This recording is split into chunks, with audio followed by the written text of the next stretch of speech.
어제 말씀 간증 듣고 오늘 아침 그 은정자매 간증 보니까 이게 은혜가 너무 넘쳐서 오늘은 안 들어와도 이렇게 그 은혜로 살만할 텐데 했는데 이렇게 들어오시니까 제가 여러분의 그 뜨거운 가슴을 또 찬 바람을 싹 씌워갖고 은혜를 씻게 하는 건 아닌지 걱정도 됩니다. 아,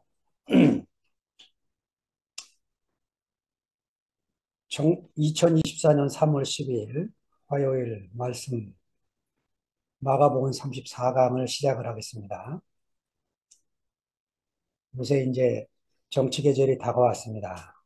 한 달 뒤면 이제 선거인데, 제가 우연히 그 조국 혁신당에서 인재 영입을 한 사람, 어, 인터뷰를 유튜브에 떠서 보게 됐는데, 이혜민이라는 인재 영입 2호 여자분이에요. 근데 이분이 구글에서 잘 나가는 고위직 간부더라고요. 근데 이분이 어떻게 그 구글을 그 좋은 직장을 포기하고 우리나라에 들어와서 정치에 뛰어들었는지 놀랐어요. 그래 뭐 한 시간짜리를 제가 아마 어떤 사람 인터뷰 한 시간짜리를 처음 들어본 것 같은데 그 중에 이제 저한테 충격을 준 한 가지 표현 때문에 제가 이 얘기를 합니다. 사회자가 이제 취미가 뭡니까 했더니 처음에는 뭐 일이 취미입니다 이렇게 하더니 나중에 끝날 때쯤에 사실은 쑥스러워서 말은 못했는데 책 읽는 게 취미래요. 그래서 무슨 책을 어떻게 봅니까? 그랬더니 이분 대답이 한 가지 책을 20년을 보면 행간이 보인대요. 갑자기 제가 멍해지는 거 있죠. 왜냐, 제가 10대 때부터 성경 읽어갖고 지금 68이니까 60년을 제가 성경을 읽고 사는데 50년이죠. 50년을 성경 읽고 사는데 나는 이거 그 행간이 보이나? 이 질문이 생기면서 야, 오늘 내가 이 말씀을 정말 제대로 잘 준비해야 되겠다 하는 마음으로 일주일 내내 이제 되씹고 되씹다가 여러분 혹시 미리 드린 본문을 한번 읽어보셨는지는 모르겠는데 제가 굉장히 염려했어요, 사실은. 왜냐하면 이 짧은 이 네 절, 다섯 구절 안에 도대체 마가는 무슨 마음으로 이 말씀을 썼을까 하는 생각이 들면서 제가 요새 뭐 사는 제 모습을 보면 서기관들 뭐 사는 모습에 반도 못 미치겠지만 가끔가다 아이고 내가 서기관처럼 지내는구나 하는 느낌을 받을 때가 있어요. 그 평생 성경을 연구한 이 서기관들이 글자에 매여서 그리스도를 못 알아봤죠. 마태복음 23장에 보면 예수님이 일곱 가지 화를 선언하는데 그 일곱 저주를 말씀하실 때 대상이 똑같이 나옵니다. 그 서기관과 바리새인들에게 화가 있을지어다. 일곱 번을 얘기를 해요. 그 얘기를. 그 왜 서기관이 예수님의 저주와 진노의 대상이 됐는가? 그 예를 하나 들겠습니다. 지혜에 대해서 예를 하나 들면 욥기 28장과 잠언서의 지혜가 나와요. 잠언서 8장에 욥기 28장 시작이 광부가 금을 캐는 금맥을 찾아가는 얘기를 쭉 하다 갑자기 12절에서 지혜가 어디 있으며 명철이 있는 곳이 어디인가? 이런 질문을 합니다.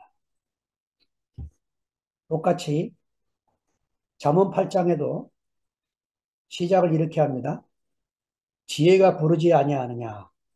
명철이 소리 높이지 아니하느냐? 지혜를 이제 의인화해서 이렇게 가다가 잠언 8장 17절에 이렇게 말이 나와요. 나를 사랑하는 자들이 나의 사랑을 입으며 나를 간절히 찾는 자가 나를 만날 것이다. 이 말씀을 읽는데 여러분 요한복음에 기억나는 구절 없으세요? 사도 요한이 이 잠언서 17절, 8장 17절을 읽으면서 요한복음 14장 21절에 이렇게 쓴 거예요. 나의 계명을 가지고 지키는 자라야 나를 사랑하는 자니 나를 사랑하는 자는 내 아버지께 사랑을 받을 것이요 나도 그를 사랑하여 그에게 나를 나타내리라. 사도 요한이 예수를 만나고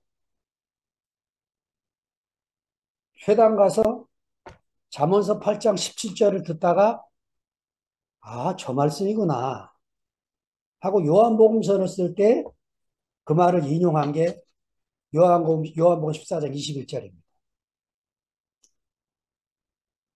그러니까 서기관들은 왜 이 지혜에 대해서 평생을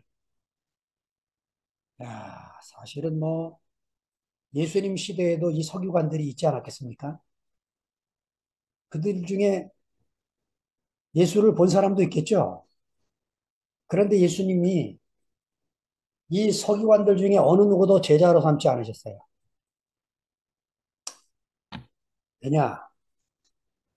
이 성경을 평생을 들고 파도 예, 인격이신 그리스도를 만나지 않으면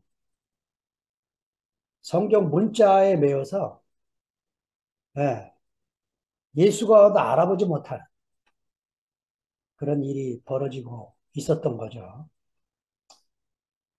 저도 이제 이 말씀을 준비하다가 그 학자들이요. 오늘 마가복음 6장 53절부터 56절을 마가의 예수 사역 보고서의 두 번째라는 겁니다. 첫 번째는 어디냐? 3장 7절부터 12절에 예수 사역 보고서 1번 요약 보고판이 있었고 오늘 53절에서 56절이 두 번째 요약 보고입니다. 근데 왜 제가 첫 번째를 안 다뤘냐? 이 3장 7절부터 12절을요. 마태도 쓰질 않았어요.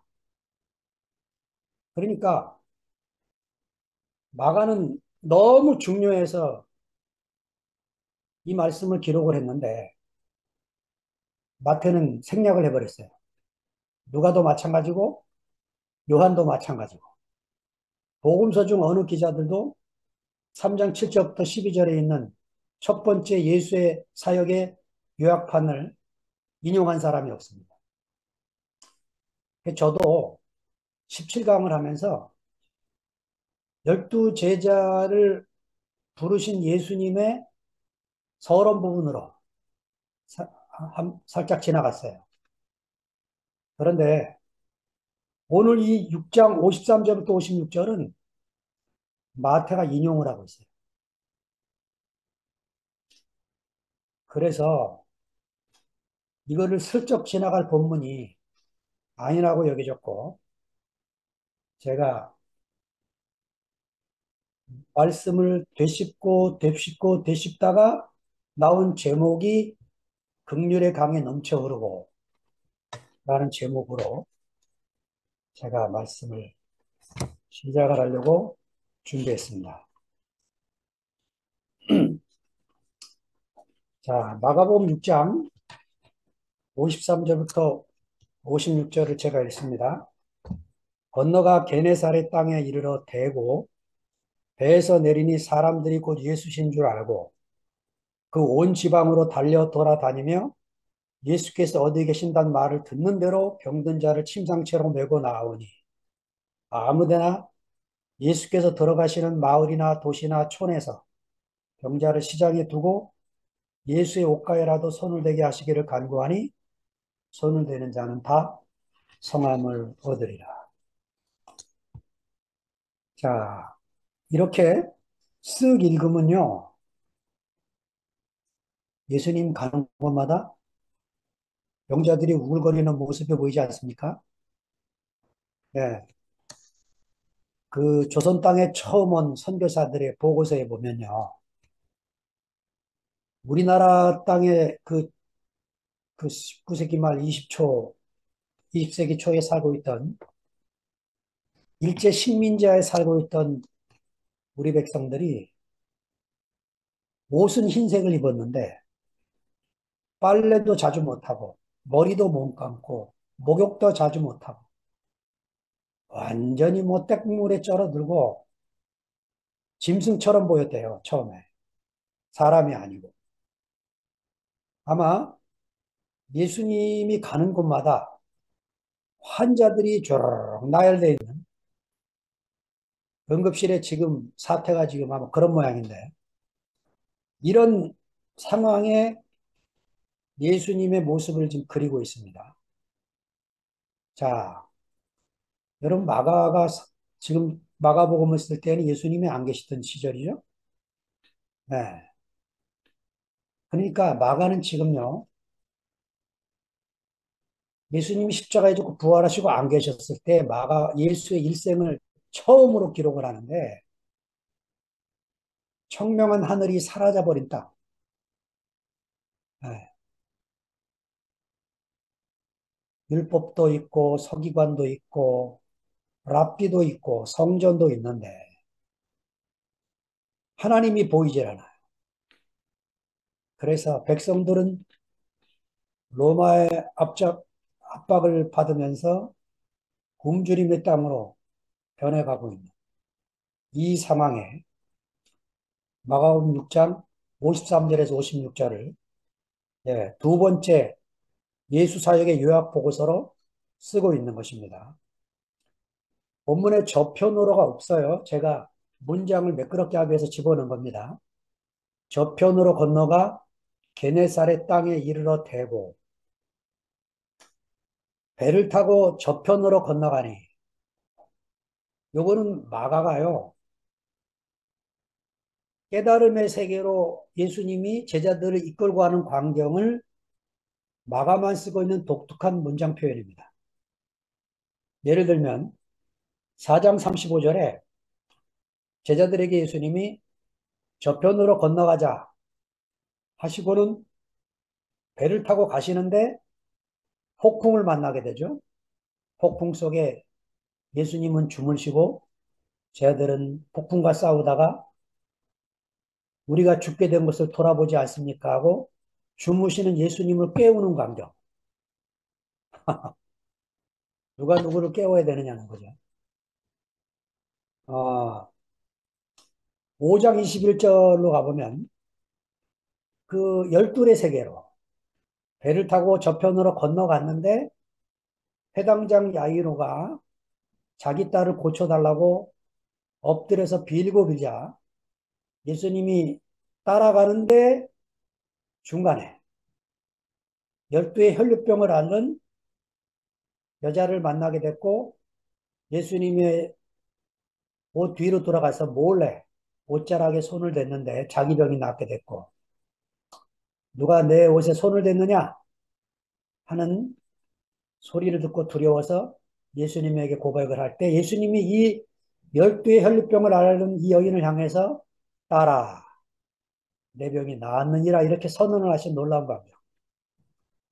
그리고는 해당장 야이로의 집을 가는데 그 집사람들이 와가지고 한다는 말이 소녀가 죽었습니다. 선생님을 괴롭히게 하지 마옵소서. 예수님이 해당장한테 두려워하지 말고 믿기만 하라. 하고는 데리고 가서 침상에 죽어있는 소녀에게 손목을 잡아 일으키면서 소녀야 내가 내게 말하노니 일어나라. 아람어로 달리다금 하셨다는 거죠. 마가는 거기다 꼭 집어넣은 표현이 있는데 이 소녀의 나이가 12살이었다. 자, 6장 32절이 또 하나 있는데 배를 타고 제자들에게 밥이라도 먹도록 한적한 곳으로 넘어갔는데 무리들이 걸어가지고 그곳까지 도착을 해서 불쌍히 여기고 예수님이 보리떡 5개와 물고기 2마리로 5천 명을 먹이고 남은 것을 바구니에 걷었는데 12 강줄에 가득 차게 됐다. 그 무리를 버리고 불쌍히 여기신 예수님 모습을 그려주고 있습니다. 자, 그러니까 긍휼이 가득한 예수님 속에 있는 이것이 예수님 안에만 고정되어 있는 게 아니고 제자들에게 먼저 흘러가야 되는데 제자들은 예수님을 모르고 있는 상태다.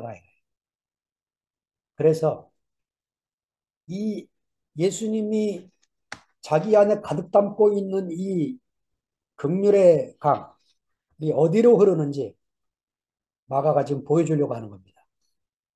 예수님이 배를 타고 건너가서 게네사렛 땅에 이르렀다고 하는데 이 게네사렛 땅은 어떤 땅이냐? 토양이 비옥해서 사람들이 필요로 하는 많은 식물들이 재배되고 서로 같이 있으면 해가 되는 살 수 없는 식물까지 자라게 되는 아주 그 토양이 좋은 땅. 여기서 나는 열매들이 호두, 무화과, 종려나무, 포도 이런 열매들이 나는 땅이랍니다. 그 학자 한 사람이 이렇게 소개해 줬는데 이스라엘 축제 기간에는 예루살렘 성 안으로 게네살의 상품이 못 들어오겠대요. 이유가 뭐냐? 이 게네사렛에서 올라온 여러 열매들을 즐기기 위해서 축제에 참가하려고 하는 이런 불순한 동기를 가진 사람들이 못 들어오도록 하기 위해서 이스라엘 축제 기간에는 게네사렛 상품들이 못 들어오겠다는 거죠. 그 정도로 우리로 말하면 지금 뭐라고 얘기할까요? 샤인머스켓?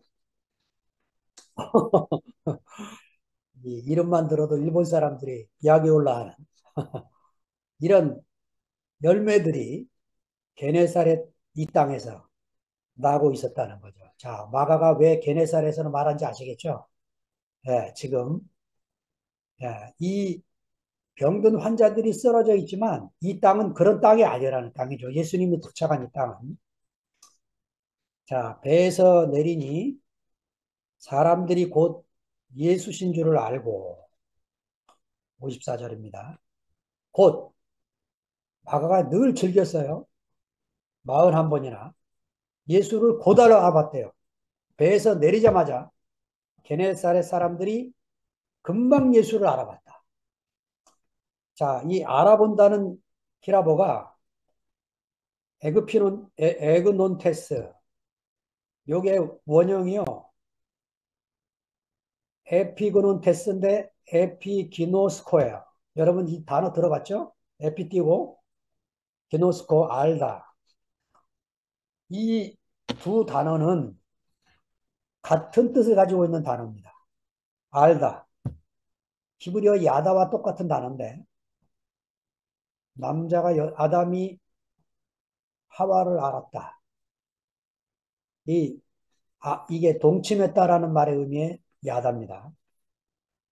그것처럼 이 에피큐노스코도 경험으로 안다. 머리로 아는 게 아니고 예, 체험해서 안다. 이런 동사를 지금 쓰고 있는 거죠. 자, 제가 홍성 땅에 와서 어느 날 대천에서 스케이트장을 처음 열었다는 소리를 듣고 갔어요. 일산에서 스케이트 타보고는 거의 뭐 10여 년 동안 한 번도 타본 적이 없는 스케이트를 신고 얼음판에 올라갔는데 금방 타더라고요. 예. 그러니까 자전거도 제가 지금 안 탄 지 막 20여 년이 넘었어요. 그래도 금방 탈 겁니다. 왜냐? 몸에 밴 거는 머리로 안 거는 금방 날아가지만 몸에 밴 거는요, 예, 그대로 남아 있습니다. 그러니까 이 사람들이 이 게네사렛 땅에 있는 사람들이 예수이신 줄 알아봤다라는 말이 그런 말이라는 거예요. 자, 앞절에 마가가 제자들과 지금 이 게네사렛 무리들을 지금 대조해 놓고 있는 겁니다. 앞절에서 우리가 6장 52절 바로 앞절에 보면 제자들이 마음이 둔하여져서 떡 되시던 때 일을 깨닫지 못하고 이렇게 기록해놔요. 예수님을 바다 위에서 걸어오시는 예수님을 유령 정도나 알고 있는 그런 수준이다 이게 제자들이. 그런데 예, 그 지금 마가는 게네사렛 땅 사람들은 예수가 배에서 내리자마자 금방 즉시 아 예수님이시구나 하고 알아봤다는 거죠. 자, 제가 왜 알아보고라고 그 이렇게 썼냐면 알고라고 안 쓰고 우리나라 말도요. 알고 이거보다 알아보고를 훨씬 좋아해요. 표현하기를. 네, 성경 문장도 그렇습니다. 이 알고 히라보 단어에 보고라는 단어도 가끔 붙어옵니다. 이렇게. 그래서 예수님을 알아봤다. 이렇게 지금 54절에 표현하고 있는 겁니다. 그 온 지방으로 달려 돌아다니며 예수께서 어디 계신다는 말을 듣는 대로 병든 자를 침상채로 메고 나오니 그 마태가 마가의 본문을 제일 마음에 안 들어 하는 부분이 이 표현입니다. 그 마가가 처음으로 신약 성경을 썼기 때문에 아주 표현이 서툴러요. 그 작품을 내는 작가라면 전혀 상을 받을 수 없는 그런 표현들이 이렇게 이제 나오고 있습니다. 자, 그런데 이렇게 써 있기 때문에 우리가 그 살아있는 예수, 생생한 예수, 다듬어지지 않은 예수, 날것인 예수, 이 예수를 우리가 알기에 아주 더 좋게 된 거죠. 자, 지금 보세요. 그 지방 사람들이, 그 무리들이 온 지방으로 그냥 돌아다닌 게 아니에요. 러닝, 달려서 돌아다니는. 어, 온 지방을 달리며 돌아다니는 사람들. 자, 이 무명의 사람들은 예수 안에 있는 같은 긍휼의 마음을 가지고 병자가 있다는 소문을 들으면 달려가서 그 환자들을 예수께로 데려왔습니다. 누가 시킨 게 아니에요. 누가 하라 그런 게 아닙니다. 예. 이게 이 행동이 뭘까요? 마가가 지금 무슨 얘기를 하려고 이렇게 그릴까요? 예수 안에 있던 그 긍휼의 마음이 넘치고 넘쳐서 무리에게 흘러갔다는 거죠. 그래서 누구든지 병자만 보면 그들의 마음이 자동적으로 움직여서 예수께로 환자들을 데려왔다는 거죠. 마가가 지금 이런 얘기를 하려고 본문을 어떤 식으로 쓰고 있느냐. 예수님을 중심으로 지금 사람, 무리들이 움직이는데 예수님이 하는 일이 없어요. 가만히 그냥 계시고 왔다 갔다 하시는데 무명의 사람들이 예수가 어디 계신다 싶으면 그 지역으로 환자들을 다 데리고 가는 거예요. 왜? 불쌍해서. 그냥 들 수가 없어서. 그, 저는 하나님이 우리에게 주고 싶어 하는 마음이 이 마음이라고 여겨집니다. 제가 그 이거 언제 제가 했나? 구강쯤 했을 때 같은데, 아, 구강쯤 했을 때 여호와로다 여호와로다 자비롭고 은혜롭고 노하기를 더디하고 인자와 진실하신 하나님. 출애굽기 34장 6절에 나오는 말씀입니다. 제가 한번 노래로 부르겠습니다.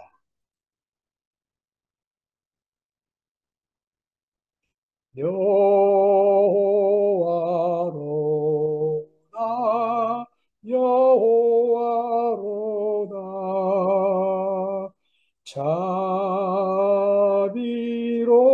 자비롭고 은혜롭고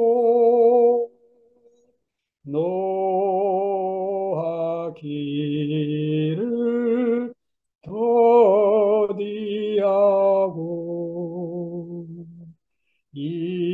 인자와 진실하신 하나님.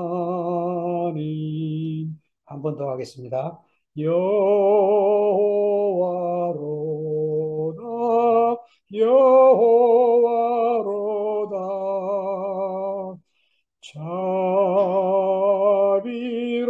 자비롭고 은혜롭고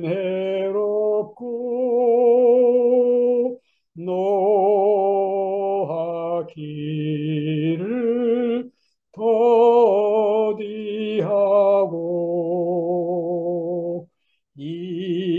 인자와 진실하신 하나님.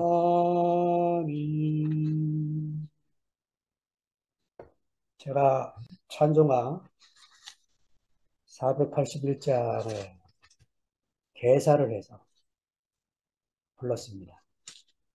아마 주일날 제가 최종전 목사님한테 부탁을 해서 한번 들었던 것이 여러분 기억나실 겁니다. 여호와로다 여호와로다 자비롭고 은혜롭고 노하기를 더디하고 인자와 진실이 충만하신 하나님이시로다. 이 하나님이 이스라엘 땅에 없어진 것 같았어요. 말라기 마지막 예언자가 예수님 오시기 전에 400년 전에 예언하고 아들, 아비의 마음을 자식에게로, 자식의 마음을 아비에게로 돌이킬 엘리야 같은 선지자가 올 것이라고 예언한 마지막 예언이 끝난 뒤로 400년 동안 이스라엘은 포로로 끌려갔고 식민지 상태에서 희망 없는 땅에서 죽지 못해 사는 목숨을 연명하고 살고 있을 때 예수님이 오셨고 그 예수님이 12제자를 제자로 삼아서 당신의 이 긍휼의 마음을 이식시키고 싶어서 저편으로 건너가자. 배를 타고 저편으로 건너가자. 수도 없이 표현함에도 불구하고 제자들은 여전히 이 편에서 살고 있고 그 예수가 살고 계시는 저편으로 건너오지 못하는 안타까운 한 상황이 계속되고 있었던 거죠. 자, 근데 게네사렛 땅에 이 무명의 사람들 속에 그 예수님 속에 있던 그 긍휼의 마음이 넘치고 넘쳐서 그러고 있는 모습이고 마가는 병든 자를 침상채로 메고 나왔다. 이렇게 표현하면서 마가복음 2장 4절에 그 침상에 실려왔던 중풍병자 사람이 너무 많아서 예수를 볼 수가 없기 때문에 지붕을 뜯어갖고 지붕에서 내린 친구들의 도움으로 그 예수 앞에 누워 있었던 이 환자 이야기를 기억나게 하는 거죠. 이 침상 얘기를 하면서 자, 이때 예수님이 한 말이 네 죄사함을 받았느니라 이 말을 한 거예요. 네 병이 나았느니라 이렇게 말씀하신 게 아니야. 그렇게 말씀하신 이유를 밝히고 있는데 인자가 죄를 사하는 권세가 있는 줄을 알게 하기 위해서 이 말을 한다는 거죠. 마가복음에 인자라는 말이 제일 많이 쓰여 있는데 14번을 썼습니다. 어떤 복음서도 이렇게 많이 쓴 복음서가 없고 바울이 쓴 서신 다 합쳐야 이 숫자에 도달하지 못하고 예, 마가는 인자이신 예수님을 끝도 없이 사람의 아들로 오신 예수를 기록을 하고 있으면서 예, 이 인자가 병을 고치기 위해서 오신 게 아니고 사실은 죄를 사하는 권세를 가지고 오신 분이라는 것을 예, 말씀하고 있는 거죠. 병 고치는 것 눈에 보이는 거잖아요. 그런데 죄를 사하는 것 눈에 안 보이는 거죠. 긍휼을 눈에 안 보이는 것. 누가 죄를 사할 수 있습니까? 구약 성서를 읽은 유태인들은 하나님 이외에는 죄를 사할 수 있는 사람이 없다고 생각을 했어요. 이게 교리화됐고 율법화됐습니다. 그런데 예수님은 누구든지 자기 속에 긍휼이 있는 사람은 천국의 열쇠를 가졌기 때문에 죄를 사할 수 있는 권세가 있다. 네, 이것을 마태가 마가의 말씀을 확장해서 기록을 해놓았습니다. 예, 저는 어제 여러분들이 월요일 줌 모임 말씀과 화답을 들으면서 야, 드디어 우리 두 표의 만화 안에 긍휼의 강이 흐르는구나. 순태형님 속에 이 넘치는 긍휼의 마음이 로마서 8장에 그 성령의 탄식 가운데서 있었던 그 긍휼이 형제들 안에 번지고 번져서 지영이로부터 시작된 간증이 새누님, 송세원, 해정래, 안기순 그 누님을 통해서 타고 흘러서 계속해서 어제만 끝난 게 아니고 오늘 아침 은정자매에게까지 계속 번지고 있는 이 긍휼의 강. 사람을 보면 불쌍히 여기는 마음. 하나님에게만 있던 마음. 누구도 그런 마음이 없기 때문에 사람을 대할 때 살리고 싶은데 살릴 말이 없어서 살릴 언어가 없어서 해줄 말이 없어서 입 닫고 살 수밖에 없는 그런 때 하나님이 우리 안에 놀라운 은혜를 부고 계시구나. 얼마나 감사했는지 몰라요.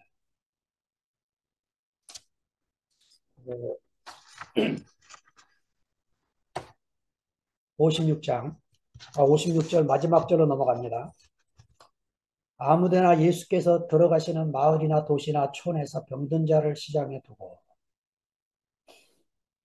마을은 히라보로 코메고 도시는 폴리스고 촌은 아그로스입니다. 시장은 아고라입니다. 근데 이 시장은요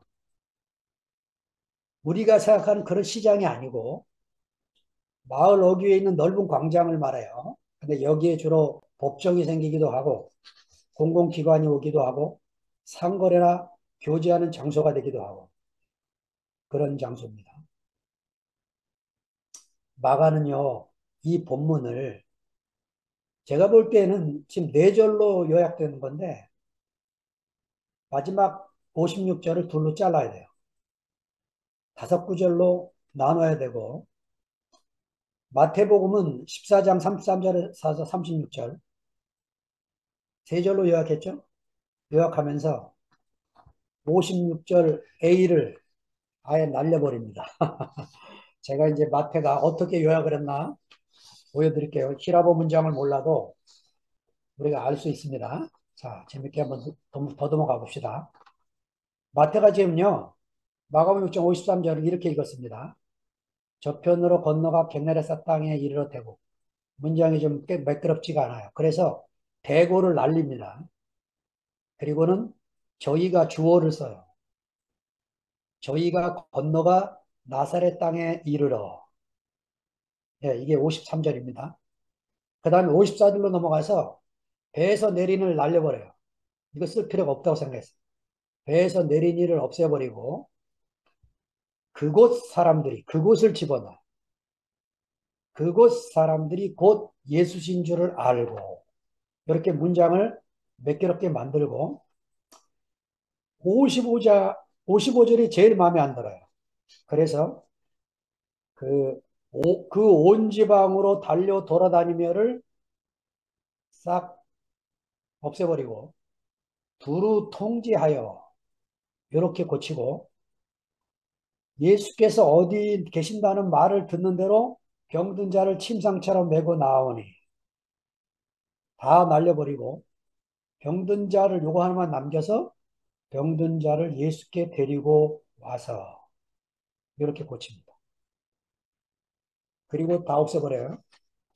56절 A도 없애버리고 56절 B만 남깁니다. B만. 왜요? 56절 B가 마태에게도 너무 중요한 말씀이기 때문인 거죠. 예수의 옷가에라도 손을 대게 하시기를 구하니 손을 대는 자는 다 성함을 얻으니라. 제가요, 이 짧은 말씀을 학자들은 주석을 쓰기 때문에 한 절 한 절 다 해석해 나가기 때문에 이걸 다 쓰게 됩니다.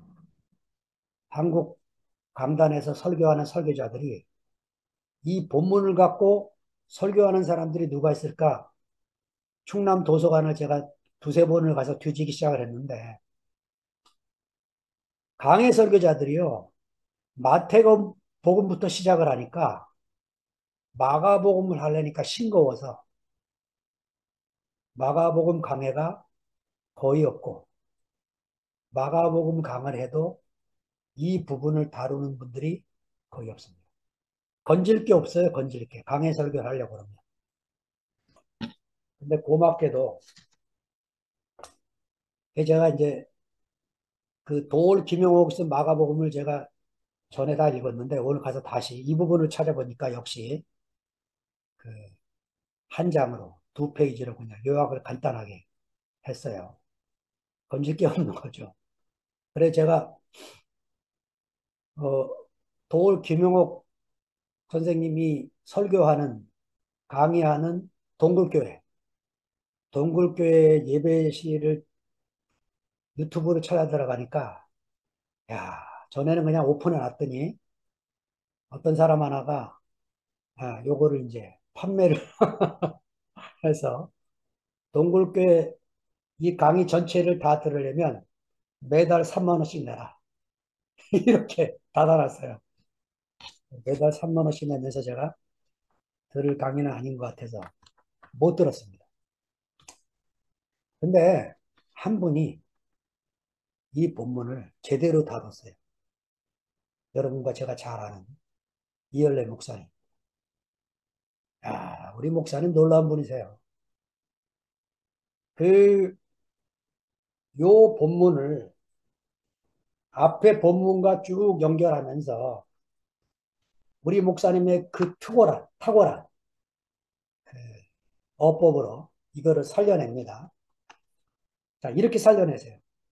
마가복음 1권 15강에 마가복음 1권 15강 손을 대는 자는 다 라는 제목으로 말씀을 하셨는데 예수의 옷가 요거를 그의 아름다운 성품 이렇게 표현을 하고 손을 대는 자는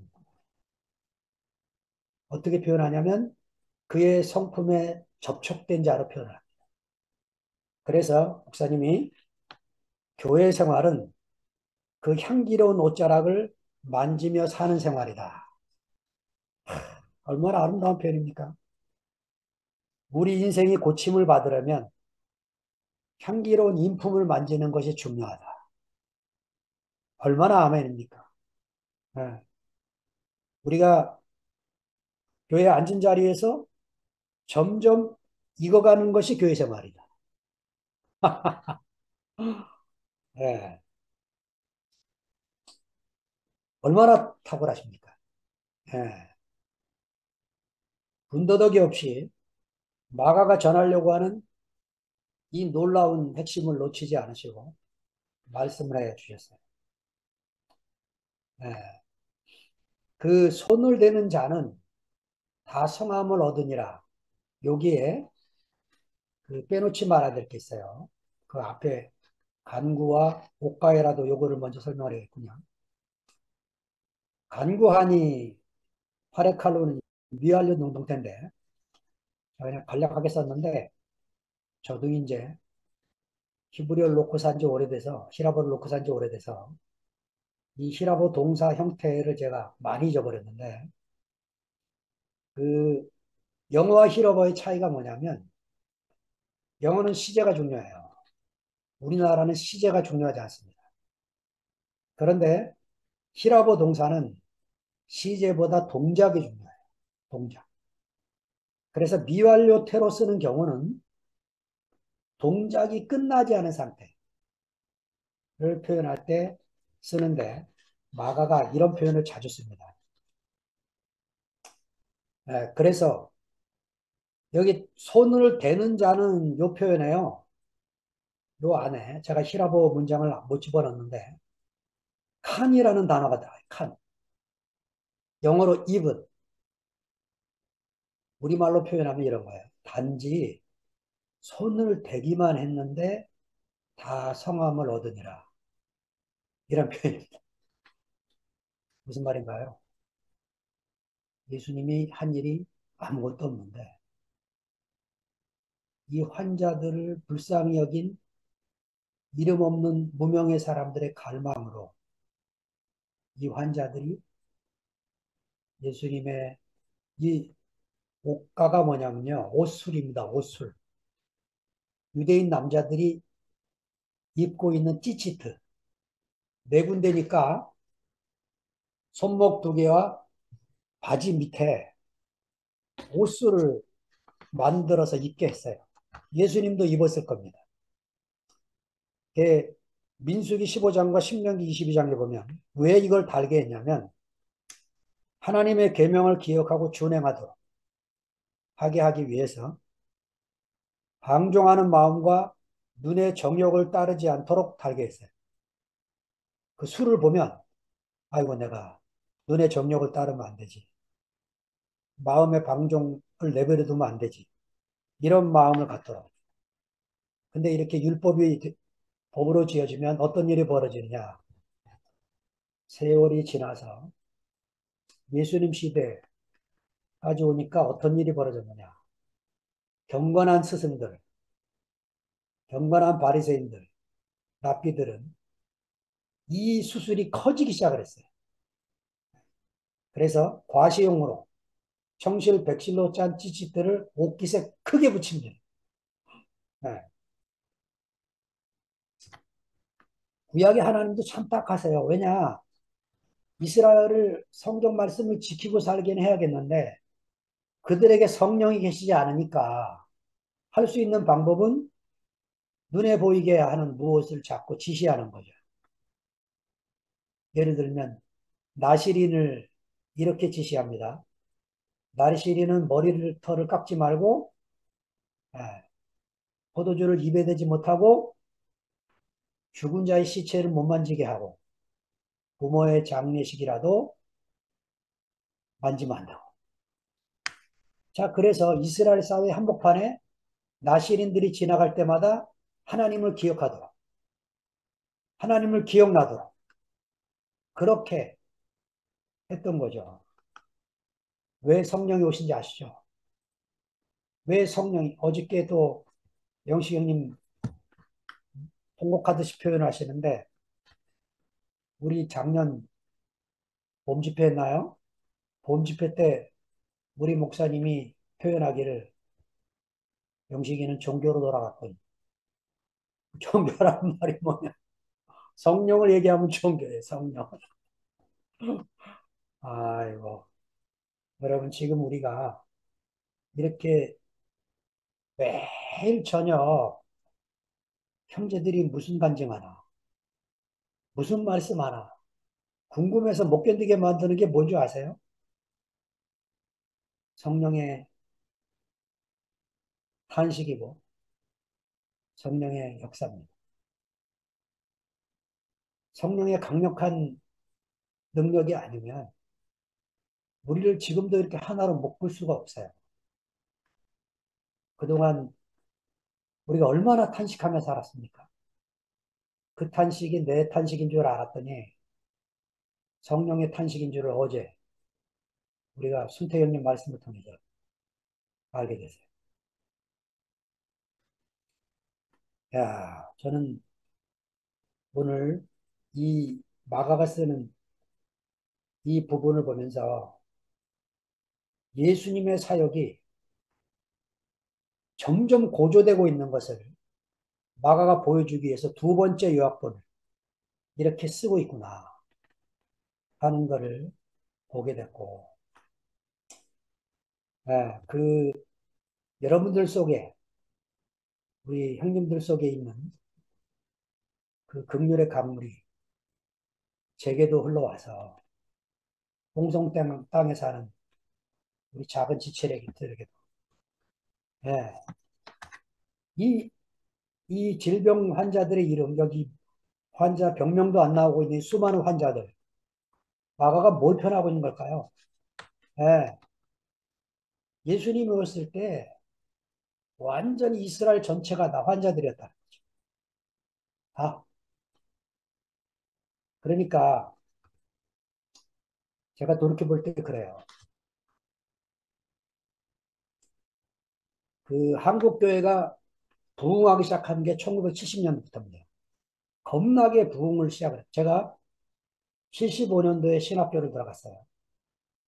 그리고 졸업을 하고 군대 갔다 와서 나이 30이니까 20살에 30, 10년 뒤 85년, 88년 올림픽 지나면서 교회 개척했는데 3년 만에 한 70명 모이더라고요.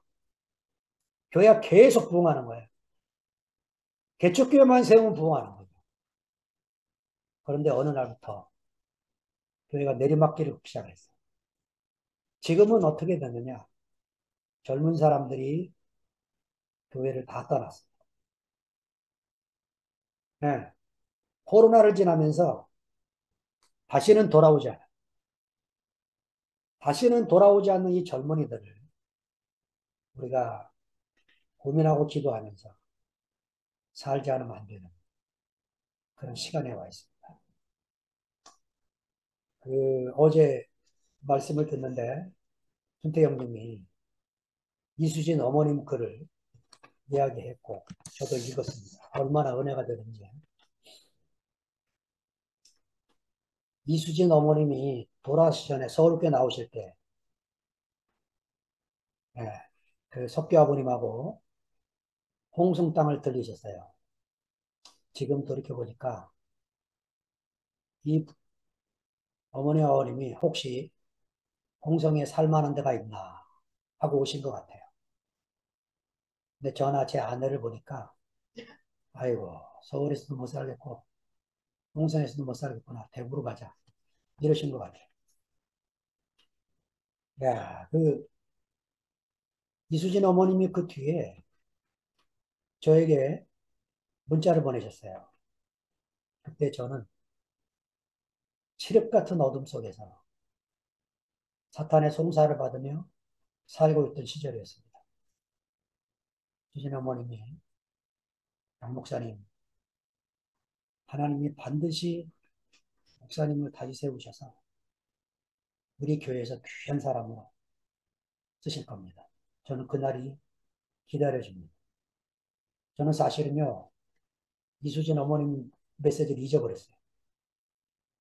그래서 어제 말씀을 들은 다음에 제가 핸드폰을 뒤에 찾아보니까 핸드폰을 그 뒤로 벌써 한 두 번이나 바꿔서 남아있질 않고 제가 그때는 예, 클라우드에 올리는 것을 몰라가지고 저장이 전혀 안 되고 찾을 길이 없었어요.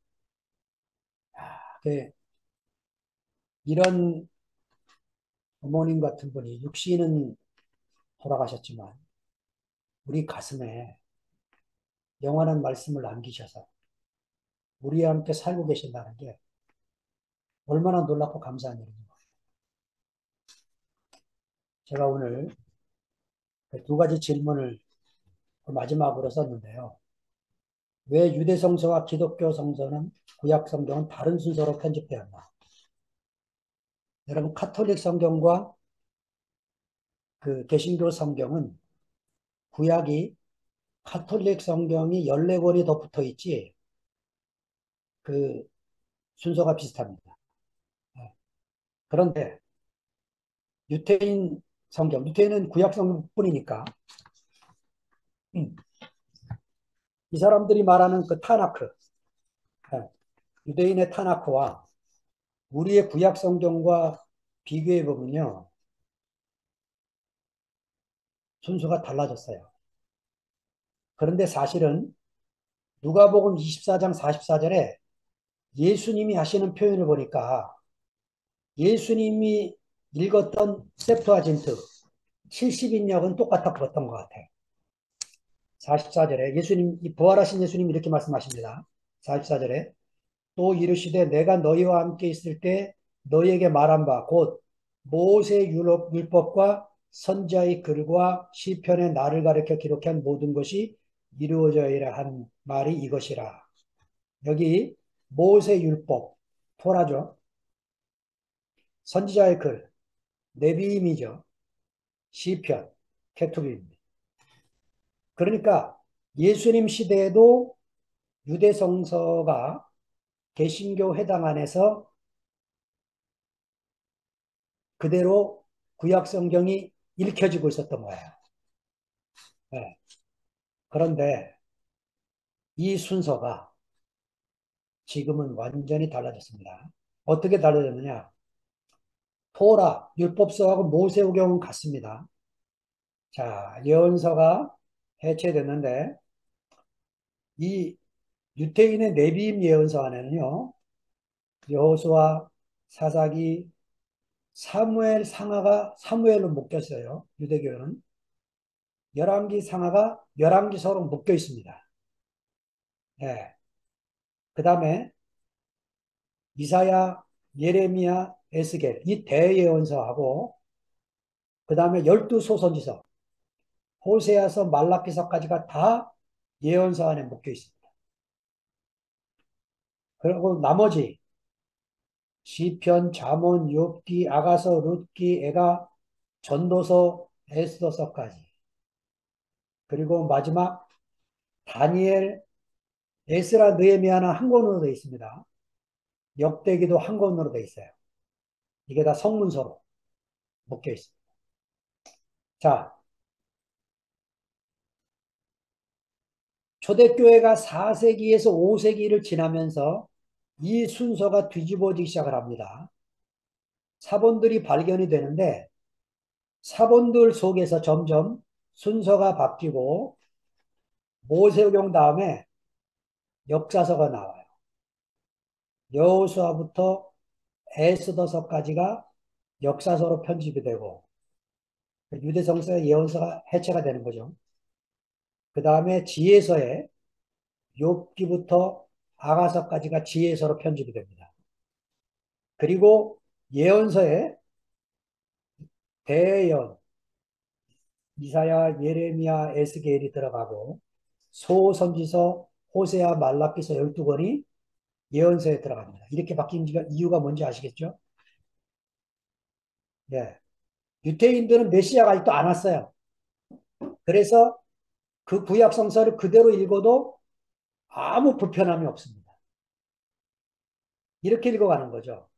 하나님의 율법이 모세경으로 주어졌고 예언서는 그 말씀을 지키면 복을 받고 그 말씀을 지키지 않으면 저주를 받는데 심판을 받아서 멸망하게 될 거다. 그런데 이 율법을 따라 살아라. 그렇게 되면 너희들이 심판을 받아서 쫓겨나지만 다시 돌아오게 될 거다.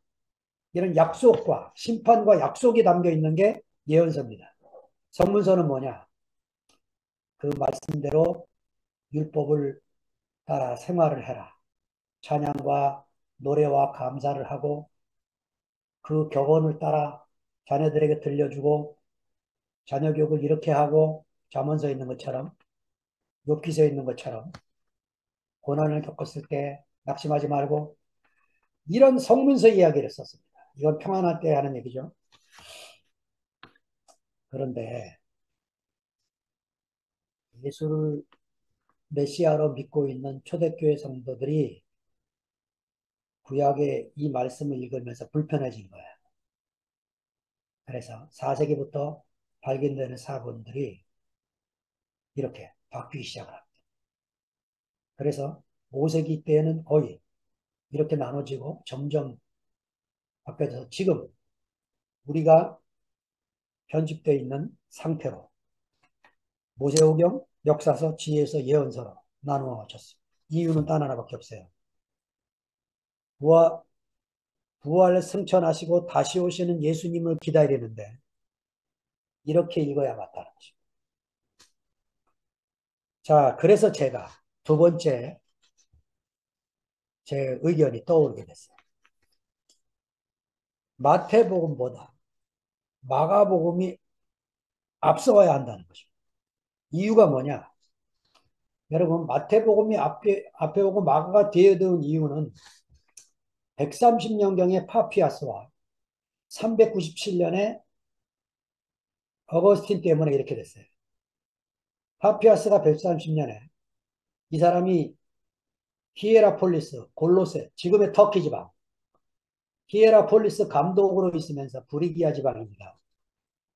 130년경에 마태가 먼저 기록을 했고 마태를 요약해서 마가가 기록했다.